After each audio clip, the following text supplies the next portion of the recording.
Good afternoon and welcome to Nutmeg Sports on the HAN Network. It is Thursday, February 22nd. Great day to be an American as the U.S. women's hockey team took home the gold medal early this morning against the Canadians, ending a 24-game win streak for Canada.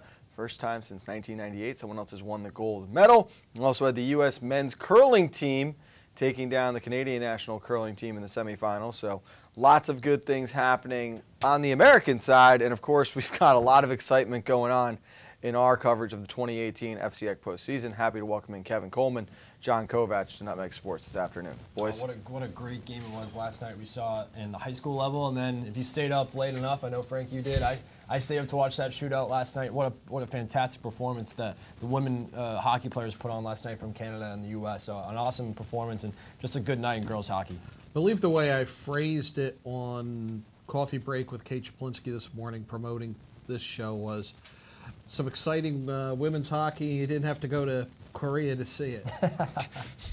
No, and you're right. Although you could have gone to Korea in the time it took to play that double. Oh, my goodness.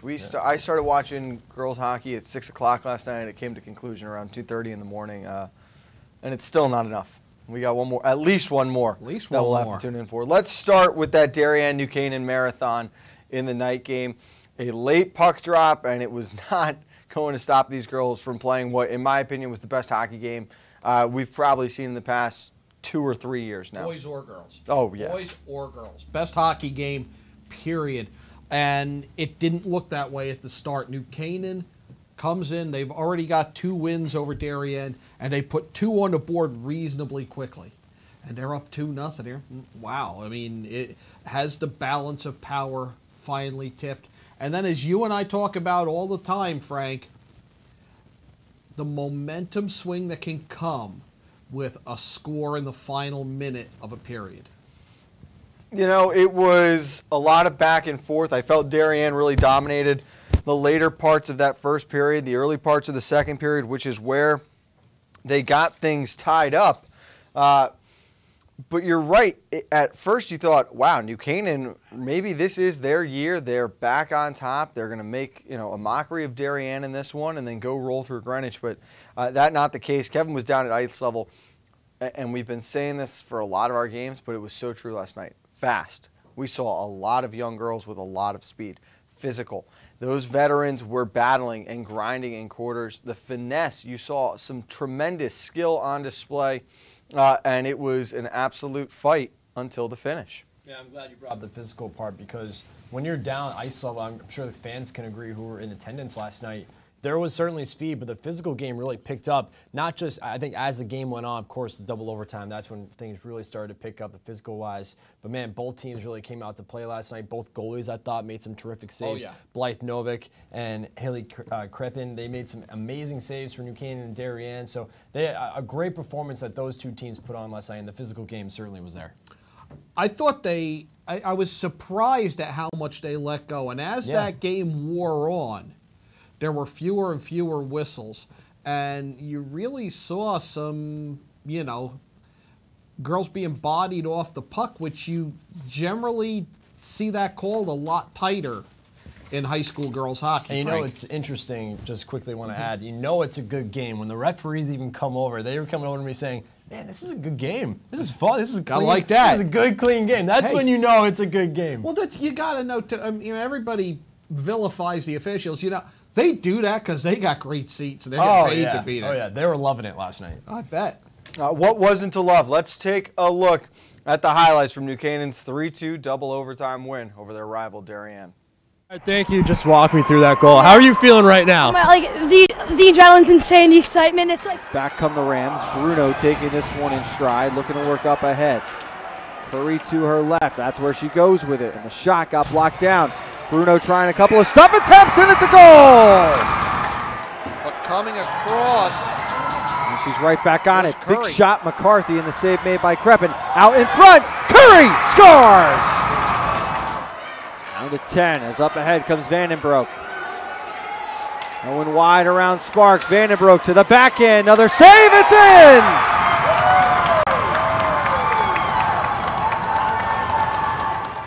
Plenty more time to kill now as Cassidy Looks up ahead and connects with Bevel. Yeah, I mean, it's a Vandenbroek's tremendous going to the kill. far post. They get the pass over. The shot. Score!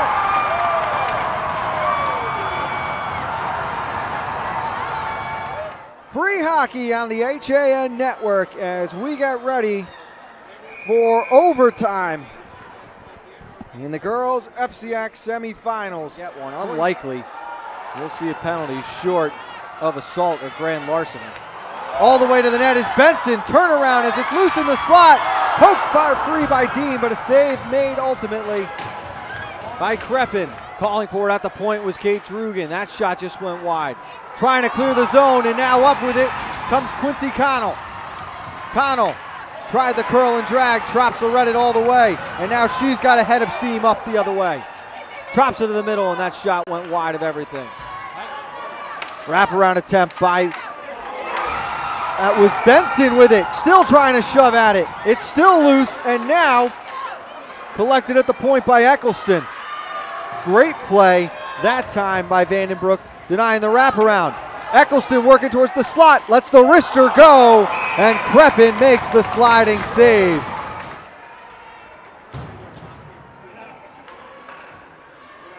On the boards, here's Courtney O'Connell, winds up and lets it go, she scores!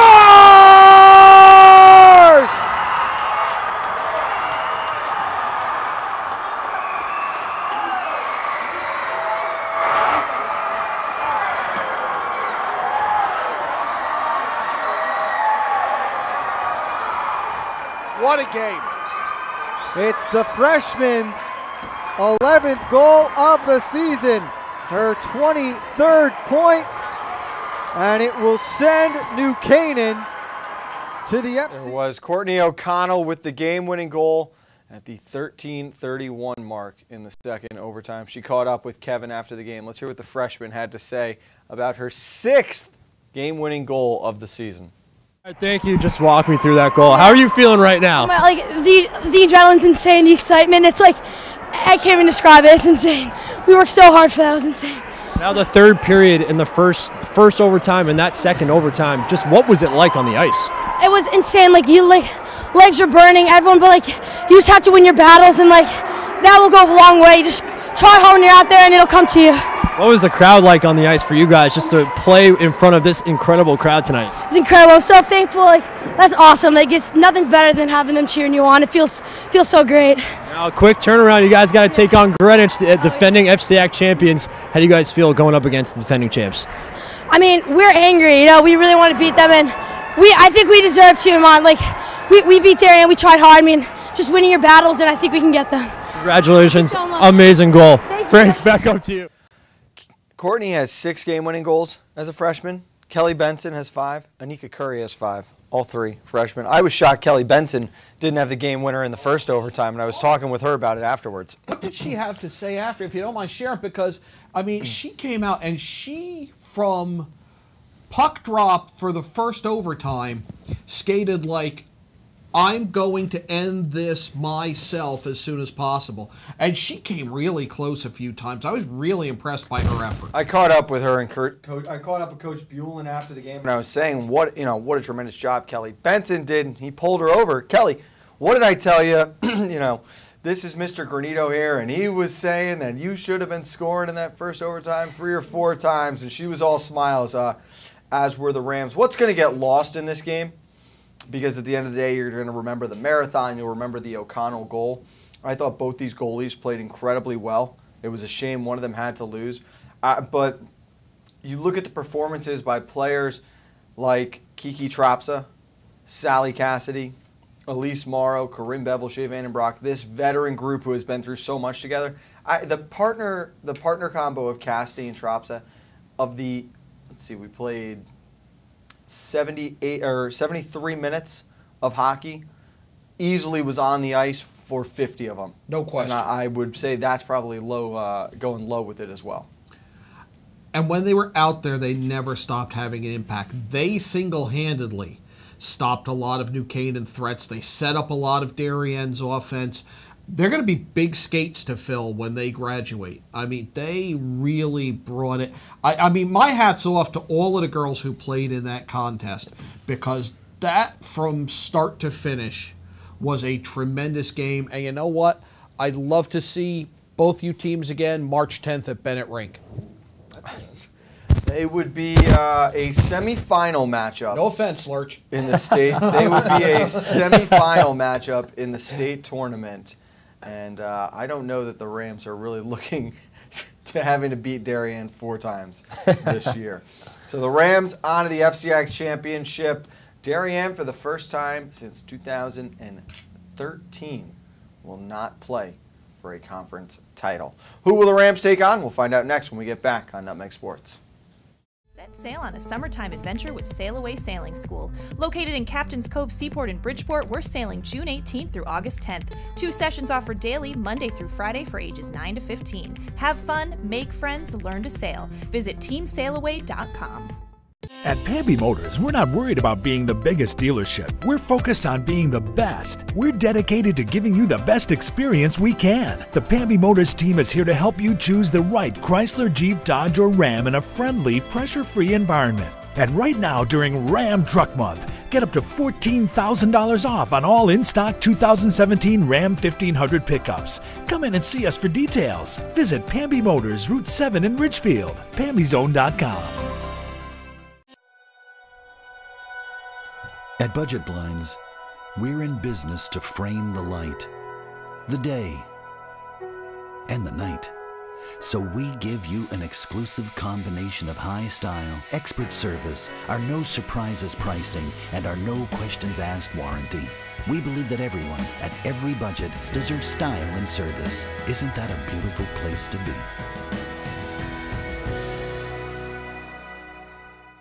If you've ever thought about owning a motor coach or learning about what it's like to travel the open road in superior style and comfort, then contact Dave's RV Center in Danbury, Connecticut.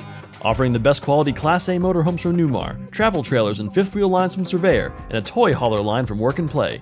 Choose from Newmar's Gas Line, Baystar and Canyon Star, or from Newmar's Diesel Line, Ventana and Dutch Star. And with unparalleled service and maintenance, Dave's RV is committed to keeping you and your motor coach safely on the road and enjoying it to the fullest. Stop by their showroom, 2 Industrial Plaza Road, Danbury, Connecticut, or call 877-483-3866. If you've ever...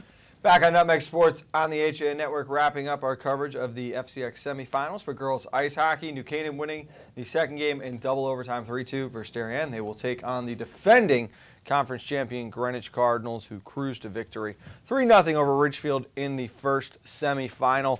This was an interesting game.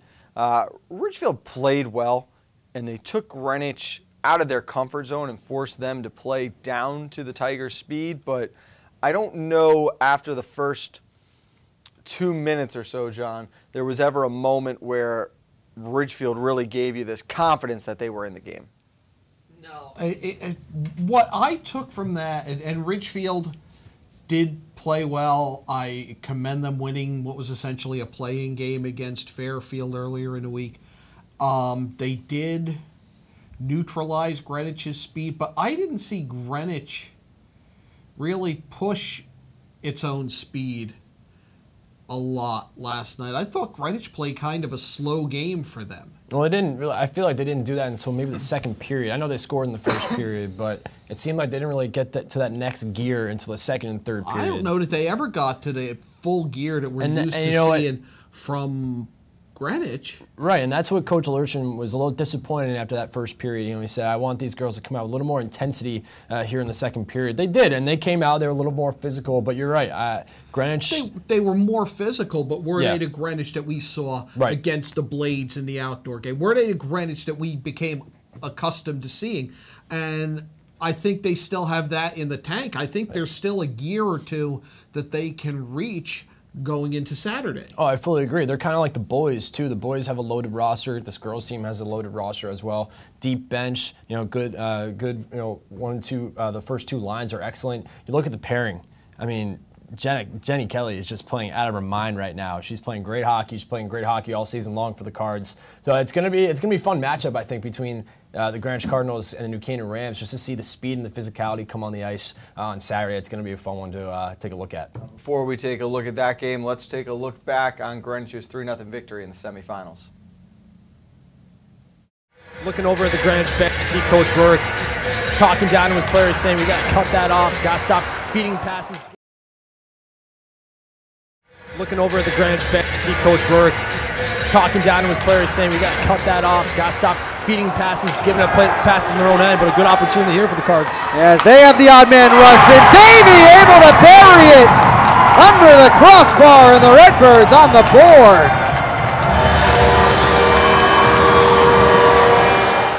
Shot caught Simon Van Weese's shin pads. He turned it. A little miscommunication in those highlights from the other night. But, you know, you talk about the depth, Kevin. One thing that really stood out to me, I like the combination and the play because you get Ellsworth back. We didn't get to see a lot of her this year at times. She was injured, was out.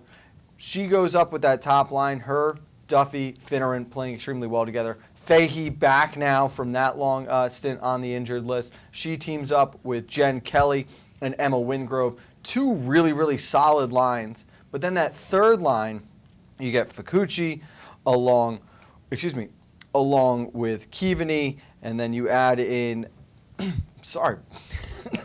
Marzullo as well. So you've got that mix and matching going on. There's a lot of options that Coach Rurik, or Coach Lurchin can be thrown on the ice. Yeah, Fukuchi's actually been a player that Coach Lurchin's been praising, and I think the freshman's been playing great so far in her first season with the Greenwich Cardinals. Coach Lurchin has to be thrilled with 1 through 3 lines. You know, 1, 2, and 3 have been playing excellent all season long. Jessie Aislinn, I think she's been great as the goaltender for the Greenwich Cardinals this year. She stepped up big, the senior, the alternative captain. I think she's played great. She played great last night. You know, Richfield had some great opportunities, I thought, especially in that first period. You remember early on, you guys mentioned it during the broadcast, they outshot the Cardinals early on. Very early, but yeah. Yeah, still, it was a promising performance. I think this is a Richfield team, extremely young, has a bright future though.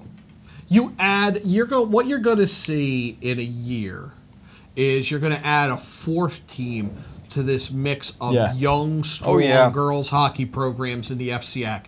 And you're going to see the top 4, and Fairfield might be just on the cusp of that too. You're going to see 5, I mean, you're going to have really strong girls ice hockey in the FCAC. Well, years. Keep in mind, too, one of the most important players coming back in the conference for next season. I thought you really could have made the case for being the player of the game last night. Kendall Mountain. Oh, yeah. Oh, yeah, she was great. She played great in that. She really did. Emma Wingrove scores twice. Jen Kelly had 3 points in that game. But without Mountain, this is easily 6, 7, teetering on 8, nothing. She was on her head at times. She kept Ridgefield in it. And they had their chances of late. Ultimately, there's too much experience on the back end for the Cardinals. Piotrowski, Orzelik, Bello. They know what they're doing. They did not give Ridgefield quality scoring chances. The Tigers got their shots, but it wasn't staring down Aslan from the slot. You didn't see a lot of rebounds sitting out in front. The D took care of it. So I think that's really where the difference separated these two teams. And, you know, you look forward to Saturday. We talked about it last night before the Darien game. It's tough to beat a team 3 times. New Canaan obviously getting over that hump last night with Darien, but the Cardinals are going to have their hands full, and this is a confident New Canaan team after what they went through last night. They beat their rival for the 3rd time after losing 11 straight to them. I mean, you cannot understate the chip on their shoulder and the belief in themselves that those girls have after last night. You just can't. Yeah, and even a game-winning goal like that in overtime, you know, that just adds another layer of confidence. I think you look in that entire locker room, that dressing room. The seniors, I thought, did a great job last night rallying all the girls together when it was tied 2-2, going into the 3rd period and the 2 overtimes. So there's a lot of resiliency with this New Canaan team. Great leadership as well. We'll see how it goes on Saturday. It's going to be a good one though. Well, we'll certainly see how tired the Rams are going to be after all of that. John, great job again. We're going to see you on Saturday. We'll be at the Darien Ice House. We'll have the girls' championship. That game is now set for 8:30 Saturday night. There will be boys' playdown games at 12:30 and at 6:30. New Canaan, we're pretty sure locked into the 6th seed. They'll be playing at 12:30. Fairfield will be locked into the 6:30 game. Not sure of their seed yet. They've got. We'll break it down on Saturday. It's a whole thing. There's a lot to talk about. Obviously, the weather a little tricky yesterday, so a couple of games moved on, and the season standings not official yet. What is official boys basketball quarterfinal matchups. Kevin and I are going to break them down and get you ready for tonight's championship in girls hoops when we get back on Nutmeg Sports. Dr. Stephen Molinaro and Peter Healy of Family Practice Dentistry and Laser Dental Care have served Ridgefield for over 22 years. Experienced staff offer gentle drillless techniques, preventative care, and cosmetic procedures in a relaxed environment. Grateful for the community's trust and support through the years, new patients and their families are welcome. Call today.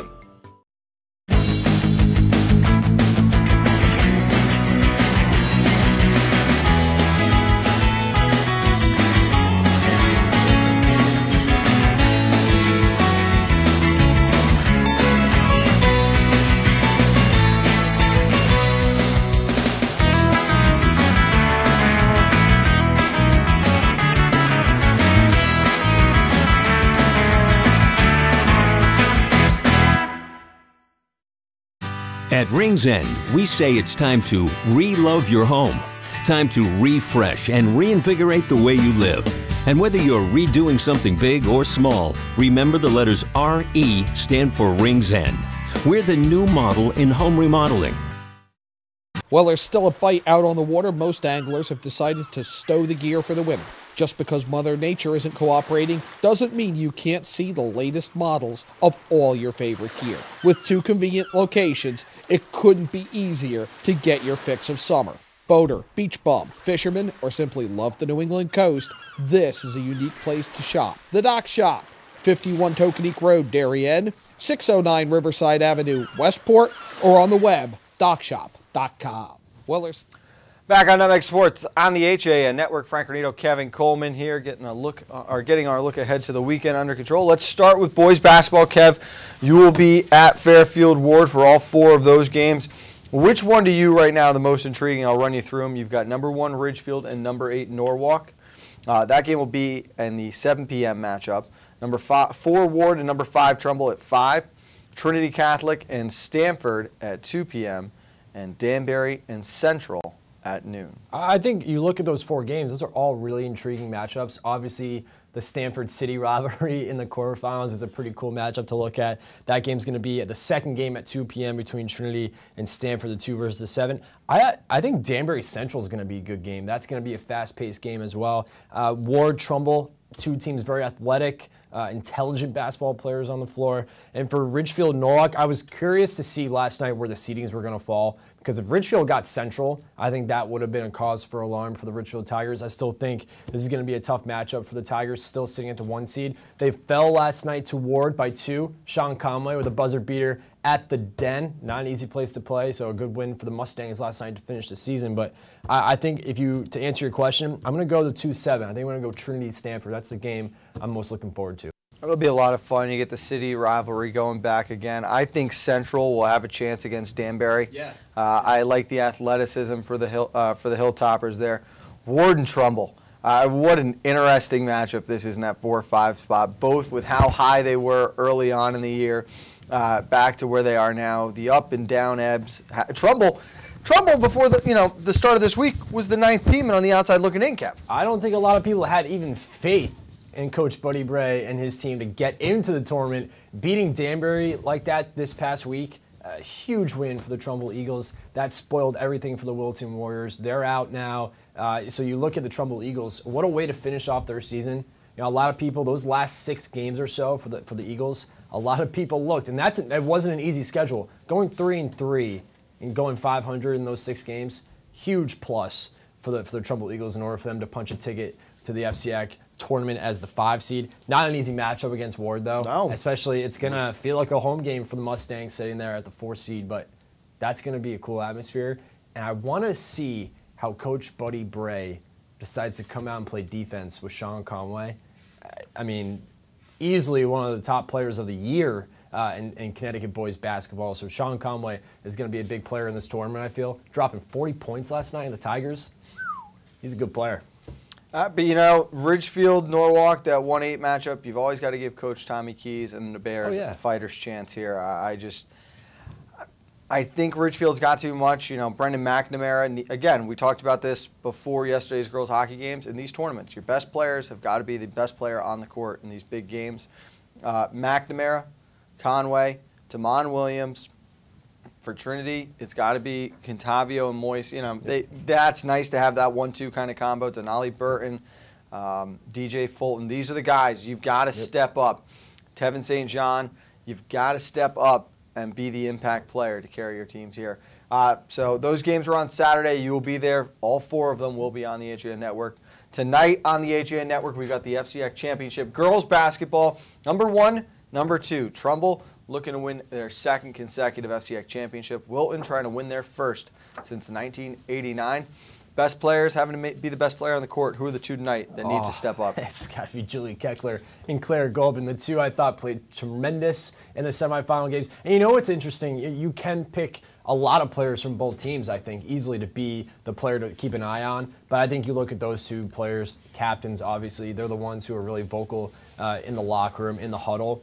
But I think both teams have abilities to have players come off the bench as well and be contributors. I mean, for Trumbull, in that 4th quarter, I thought Barbado was one of the best players on the floor, hitting that big 3-pointer down the stretch, you know, extending that lead for Trumbull. When Stanford made that 3-point game, I think you look at Trumbull, and they have great underclassmen that are playing extremely well. They have a good rotation going, I believe, good defense. But the same can be said for Wilton as well. Coach Colony has done a terrific job with I think this depth group. will certainly be an advantage for the Eagles. Yeah. We've seen a total of 8 girls really step up and play on both sides. The next 3 off the bench for Coach Tobish obviously have a much more meaningful role. Rappaport, I think, will play a big part in this game. If anyone gets into foul trouble again, she's going to be a big factor there. Burke and Reef have come off the bench, but not a lot of contribution just yet from either of these girls. I think Keckler can keep Golbin in check. She's going to get 12 to 15. It's inevitable. Caroline Sweeney will get her points out of Tuin, Robertson, and Breslin. Who is going to be that girl that steps up? Wilton, an interesting situation where you have 5 experienced leaders on this roster. Your best player could be one of these 5 any different night. So someone is going to have to give you some quality scoring behind, whoever your leader is. At least 2 girls, probably 3, need to be in double digits if the Warriors are going to win. Right. I think Lauren Robertson has been great down low in the post, even just grabbing rebounds as well. She's been great on the glass, but I thought she's getting in the dirty areas, getting some big points, some second putback points for the Wilton Warriors. I think she's great down low. Breslin has been tremendous on the floor. She's a spark plug, but the one thing I worry about her is getting in foul trouble early, because that happened in the quarterfinal game, it happened in the semifinal game where she picked up 2 quick fouls and she had to take a seat. And that's where Rappaport, I thought, played extremely well in the semifinal game, coming off the bench and putting in good minutes. I'm glad you mentioned Robertson's impact on the glass and down low, because this is a whole nother task now, battling with Brady Ann Lynch. That'll be a really good matchup to see on the glass. And I think Christina Schuler, the junior off the bench, she could make a couple of big plays in this game too that swing things possibly in favor of the Eagles. The defense is going to be a lot of fun to watch.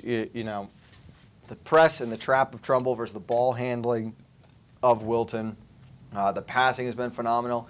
The 2 best teams in the conference all year long, in my opinion, they're playing for the conference championship tonight. Fully agree. We talked about yesterday on Nutmeg Sports how you asked me who I pick in the girls' side of hockey. I'm sticking with the same thing. I think you're seeing 2 of the best teams, not only in girls' basketball, but in girls' hockey as well. New Canaan and Greenwich playing in the girls' hockey final. I think those are the 2 best teams. And tonight, you're going to see the 2 best teams in FCX basketball battle it out for the title. The answers are all in here. We'll give them to you live. 6:50, we're on the air from Fairfield Ludlow. Good job today, Kev. Great week. We got plenty more to come. The postseason really just hitting its stride. For Kevin Coleman, I'm Frank Granito. We'll see you tonight on the AGN Network.